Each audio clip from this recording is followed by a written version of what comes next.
Po, shtimi i buxhetit për komuna është e domosdoshme. Edhe neve si Asociacioni Komunave të Kosovës kemi kërkuar që të bëhen më shumë ndarje buxhetore drejt komunave sepse jeta zhvillohet në nivelin lokal. Dhe po besojmë që gjatë rishqyrtimit të buxhetit, Ministri Murati ka premtuar që do të ketë rishikim të buxhetit, kërkesat që burojnë nga komunat të miren parasysh.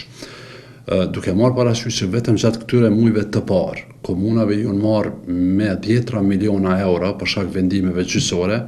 atëherë është e domosdoshme rishikimi i buxhetit për gjitha komunat e Republikës Kosovës, e në veçanti aty ku janë marrur mjetet financiare nga vendimet gjyqësore, që shumica e tyre miren për shkak të kontratave kolektive.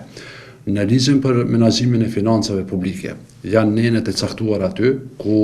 komunat mund të rialokojnë mjete mes vijave buxhetore deri në 5% të totalit të një vije buxhetore, por jo më shumë. Në këtë ligj është neni aty ku thuhet që deri në 15% komuna duhet të adresojë kërkesën për rialokim të mjeteve tek ministri dhe pastaj në bazë të arsyes së komunës ministri mund të vendosë po apo jo. Deri në 25% mundet qeveria të marrë vendim